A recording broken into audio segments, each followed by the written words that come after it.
Mr. Transformers 96 here with the video review. This time we talk about a newly shown Hot Toys figure, and it's from Deadpool 2 Cable.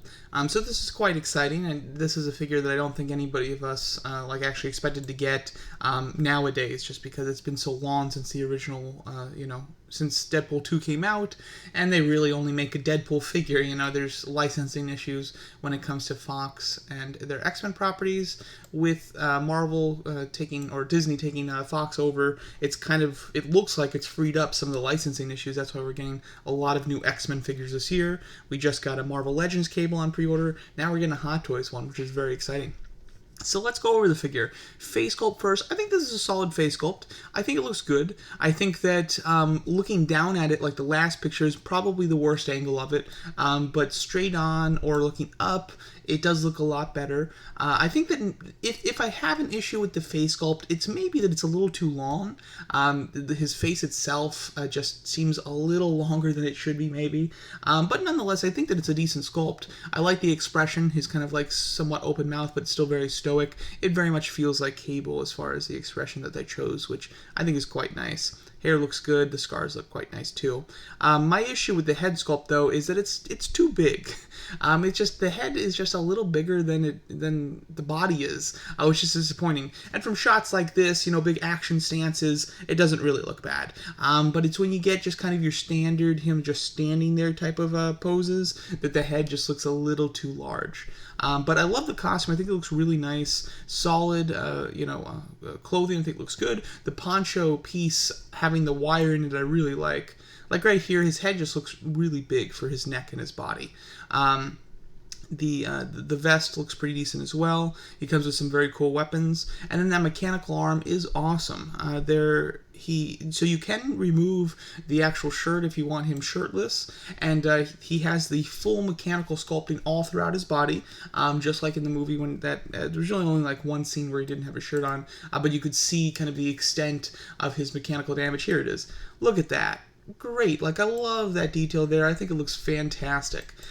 With his shirt off, though, his head looks really too big. So that's one really disappointing factor. Being able to see the detail is awesome, but I would never display him like that because proportion-wise, he'd be very off. I think that if they bulked up the shoulders, made the shoulders a little bit more broad, that would kind of fix the proportion issues, because his arm, his lower arm is pretty bulky. It matches the head size. It's just kind of his chest shoulder area that's a little small. So I wish that was bulked up. With the poncho on, in the correct angle, it doesn't look bad, but there are certainly angles where it does not look great, which is unfortunate. But overall, he looks quite cool and very well articulated, with elbows not being really restricted by any clothing, and then with relatively baggy pants, he has a really nice range of articulation, it looks like. As far as what he comes with here, so you get, you can kind of consider the teddy bear as an accessory. It's kind of more of a clothing piece, but he can remove it, of course, and hold it, as you see in that top image. He comes with his large weapon with the dial to turn up to 11, which I think is cool. He comes with two smaller weapons. He comes with a grenade piece, the time travel wristwatch thing, a little dagger, and then he comes with a few hands. So he has 3 hands for his right hand. So he's got a fist, a hand for holding a weapon, and then an open hand. And then he has 2 mechanical hands that are ungloved. So one is for holding a weapon, and one is an open hand. And then he has 3 gloved mechanical hands, which same as the ungloved ones. Fists, one for holding weapon, and then one open hand. So decent array of hands. It comes with a standard base, and then the exclusive version comes with the kind of energy, almost like hologram shield. I think that's an awesome accessory. I absolutely love it. I think that it's really cool, because not only is it like the hologram piece, it's kind of like breaking up, but it also has bullet holes in it, so it looks like he's blocking bullets, which is super neat. And it looks nice. It's well painted, because the piece itself is translucent, but it has a yellow paint job on top of it, but the yellow is applied really mostly on the edges, and also on the bullet impact pieces. So the other pieces within the middle are a little more just translucent. It looks really nice. Personally, if you're going to get this cable, I would highly recommend purchasing it from a retailer that's selling the exclusive, so basically Sideshow. I definitely think that it's worth it. If you're going to get this figure, you need that accessory. I would probably display him with that, to be honest. I think it looks awesome. Going over some of the pre-order details. It has gone on pre-order. It's a release date of January to March of 2022. That's quite a bit, off, unfortunately. I wish that it was coming out a little sooner.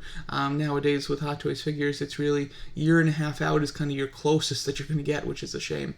Price-wise, at $270, I think that that's basically where Hot Toys is at. Because, a standard Hot Toys figure nowadays is like $250 or so. And then they bumped it up an extra $20.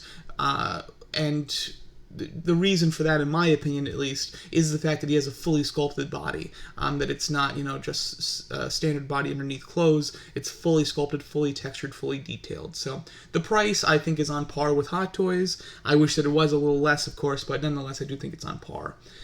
Do I plan to get this? Unfortunately, no, and it's nothing against the figure. It's really just the fact that I never got a Deadpool figure. I really considered it for the first movie. I was very much considering it. I almost pre-ordered it a couple times. I ended up not, and I was okay with that decision just because there was only Deadpool. Like, I couldn't have a Deadpool collection because they only were going to release that one character, of course.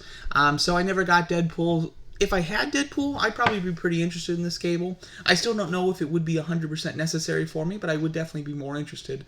But without a Deadpool figure, no reason to get cable. But if you have Deadpool, this is a fantastic extra piece to include with him. I think that they'll look great on the shelf together. And it'll be interesting to see if they expand the collection at all with any more figures. Like Domino would be a cool one as well. Or Colossus. Colossus would be awesome too. So yeah, there's my thoughts on this new Deadpool 2 cable figure. Overall, quite a nice figure. I'm quite impressed with it. Head sculpt is pretty good, room for improvement, but not bad. And then the proportions when it comes to some of his shoulders pieces compared to his head, I think is a little off. But other than that, figure looks really solid. So let me know what you guys think of this new cable figure, and thanks so much for watching.